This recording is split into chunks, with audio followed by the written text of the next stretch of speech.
Welcome to today's broadcast. My name is Colleen Patterson, and I'm the Director of Employer Services and Compliance at Savoy. This is our ninth and final week of our series of On the Road to Reopening.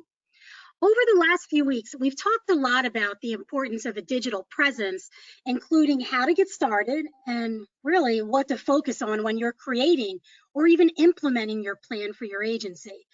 During our conversations, I've mentioned several times this one phrase, which is the way we conduct business today is very different than it was before the pandemic. And that's going to be our future, at least for the foreseeable future. We're relying more heavily on technology to deliver our industry knowledge that is truly the foundation of our digital content. But in order to create content, you have to have really good, valid information. So today, we're focusing on what is happening with our carrier partners and what we can come to expect in the coming months. So joining me around the table today are, by popular demand, Chris Hanley, our Regional Director for PA and Delaware markets, David Pikus, the Regional Sales Director for New Jersey, and Jerry Gallo, who is our Senior Vice President and oversees our New York market. So with that, we've got a lot of questions for the guys today, so let's go ahead and get started. Chris, there have been more than an estimated 1.5 million reported cases of COVID-19 across the United States. So these are numbers we've certainly been hearing about in the news.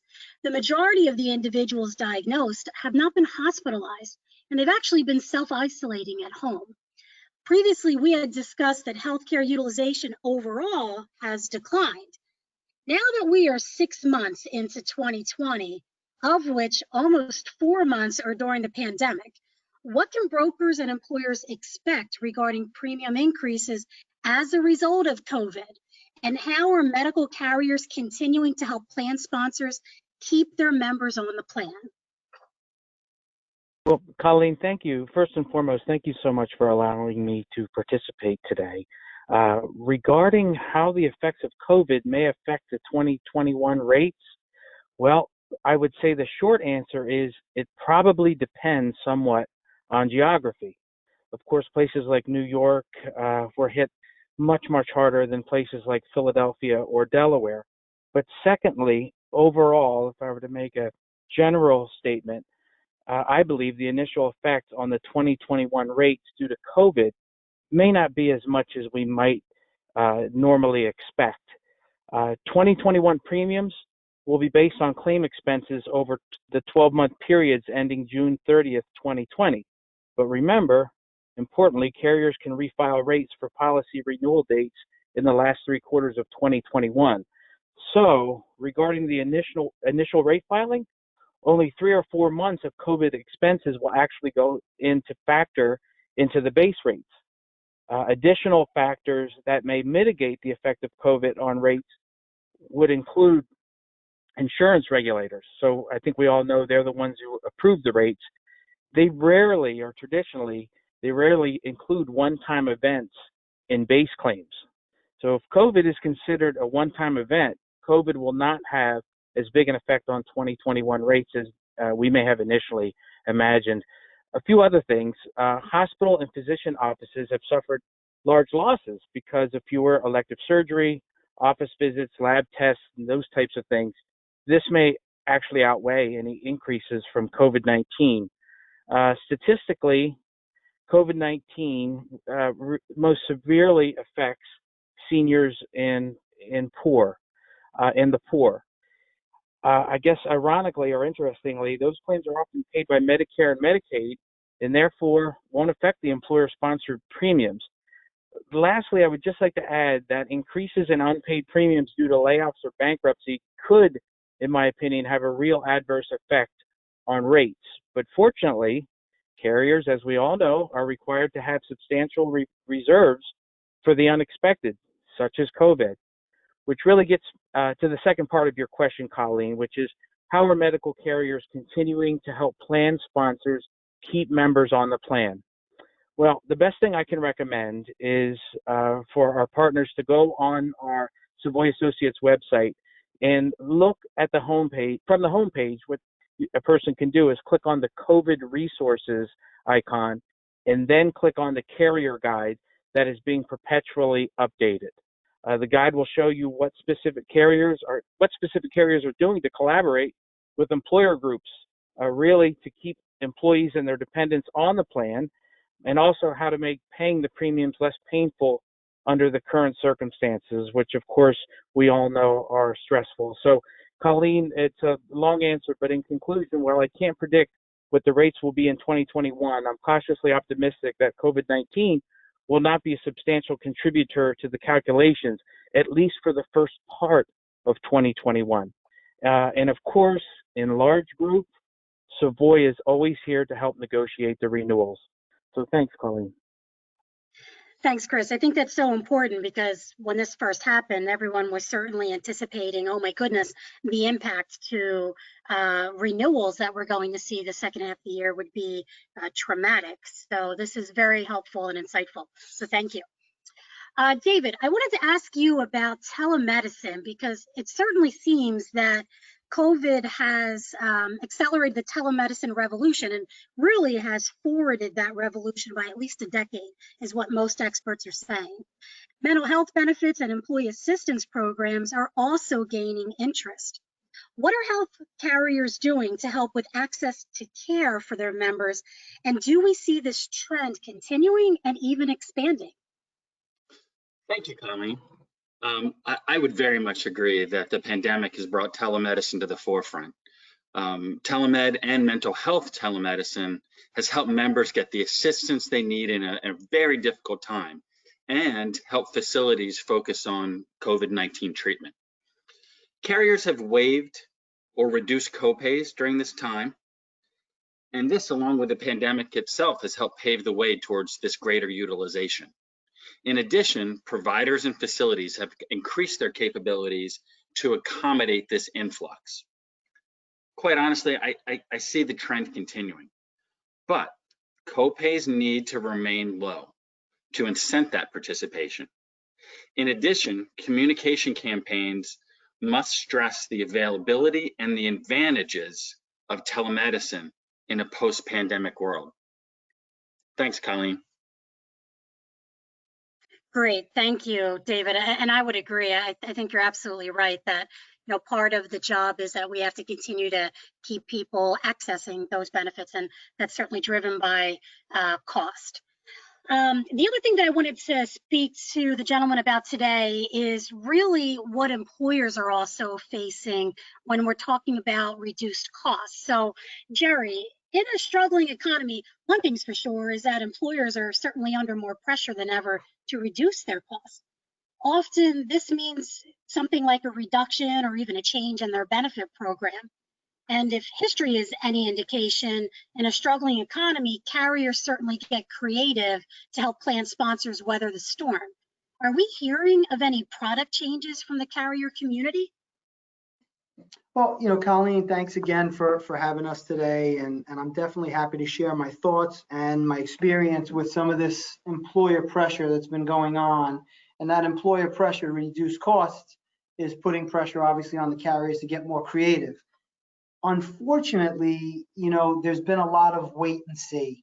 The approach that some of the carriers have taken, that they realize that there's major changes that need to take place with respect to cost, but there hasn't been too many plan designs that have been created. However, we have seen some creativity with respect to things that are outside direct benefit changes.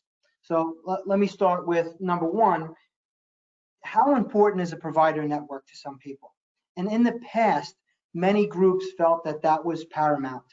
They would forego price savings to have increased network access. That is changing. More localized carriers are becoming more attractive at this reduced price point. I believe that there's going to be many more looks this year, but there's going to be many more groups that take action next year in 2021 to choose to go to a narrow network strategy. Now, some carriers have introduced additional HSA plan options, but they're very limited. So again, I think that's something to be on the lookout. Secondly, we're seeing them become more creative with premium credits. And some carriers in both the small group market as well as the large group market, we've seen some premium credits as high as 15% with certain medical carriers, which is phenomenal. And what they're doing is giving that to them at a future date on one of their premium bills. Many of the ancillary carriers are following that suit and have offered premium credits as well. Lastly, one of the things I'd like to share with you that I believe is very creative, it's specifically in the large group market for one of our carrier partners. We have seen a carrier offer what's called future premium relief. And that future premium relief is going to be based on guaranteed cost groups, fully insured groups that have favorable experience, lower utilization. And those groups are going to be looked at in 2020, but then there'll be a future premium relief granted to them in 2021. I think that's something that's really phenomenal to be able to offer in the marketplace and talk about creativity. Thanks, Colleen. Thank you. So far for our time today, we spent a little bit of time talking about the impact to rates, or as Chris was saying, really the lack thereof. And David certainly was talking about what the current trends are in telemedicine and how he sees that expanding or continuing. And as Jerry had mentioned, our carrier partners are still continuing to be creative to keep members on the plan and certainly help employers during this difficult time reduce costs.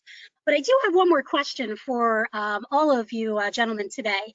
And what I was thinking about is, as we all know, summer is certainly upon us, and often during this time, we get to enjoy some downtime in our industry as we recharge and begin to formulate our plan for fourth quarter preparedness.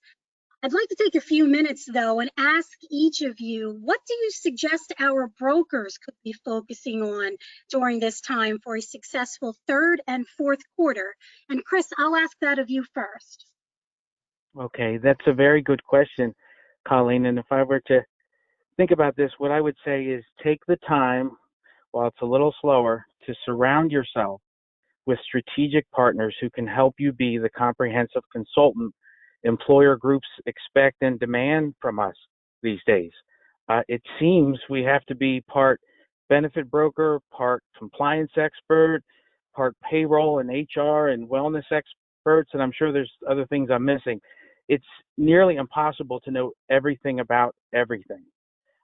So again, surround yourself with strategic partners who can help. Very good advice. Thank you. And David, what are your thoughts on what brokers could do to help for a successful third and fourth quarter? Sure. I think now is the time to take a step back and think of ways to be a client, to be an advocate for your client. Creative benefit planning. Look at ways that you might be able, from a benefit perspective, that you might be able to change or tweak benefits as renewals start coming up for the new year. Think outside the box. This is really the time that you can take the opportunity to really creatively advise your clients.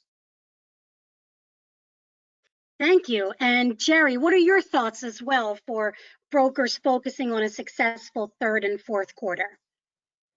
Well, it'd be pretty easy for me to repeat what both Chris and David said. So at the risk of doing that and repeating everything that they said, what I would implore people to focus on would be to leverage technology, continue to communicate and educate with your client base as well as your carrier partners, and then of course Savoy. Stay in contact with your Savoy team members for the latest industry info. Stay abreast. Stay active, and then most importantly, enjoy some well-needed family time. Thank you. Gentlemen, thank you all so much for joining us this afternoon. It is always very insightful, and the information that all of you share is unbelievably helpful. As I had mentioned at the beginning of today's broadcast, this is our final week for this particular series of On the Road to Reopening. However, so that we too can enjoy a little bit of this downtime in the summer, we are going to be putting the podcast on hiatus for the remainder of the summer. If there is any newsworthy information that hits the news wires, we will certainly be sure to share that via this communication method and invite all of our Savoy folks and partners to join us for any new news that we have to communicate. As always, should you have any questions, please reach out to your dedicated Savoy team and continue to use the resources available in the COVID-19 section of our new and improved website at savoyassociates.com. As another week comes to close here for us, and we all are enjoying the beginning of the summer from all of us here at Savoy. Enjoy the rest of the summer and stay healthy and safe. Thank you for joining us today.